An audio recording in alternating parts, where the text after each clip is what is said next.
చూడండి, తండ్రి అయిన దేవుడు పైనుండి ఆయన చూశాడంట.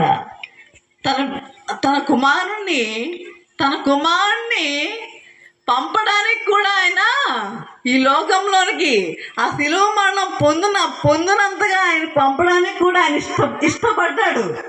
ఏ తల్లిని ఇష్టపడద్దా? తన బిడ్డను చంపడానికి ఏ తల్లిని ఇష్టపడద్దా? చూడండి, నూతురు తన బిడ్డ పడిపోయింది అనుకోండి. ఎగ్జాంపుల్, నూతురు తన బిడ్డ పడిపోయింది అనుకోండి, తల్లి దూకేద్దా నూతులోకి? మేము దూకుతామన్న వాళ్ళు ఎత్తండి, నేను దూకుతాను అన్న వాళ్ళు ఎత్తండి. ఎవరు ఎత్తరు, ఏడుస్తారు కానీ ఎవరు కూడా ఎత్తరు.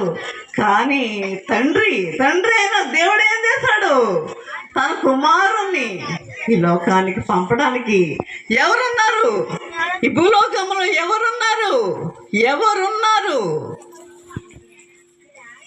అంటే ఎవరు? కన్య అయిన మరియ కావాలి, కన్యకు కావాలి, ఆయనకి పరిశుద్ధురాలు కావాలి.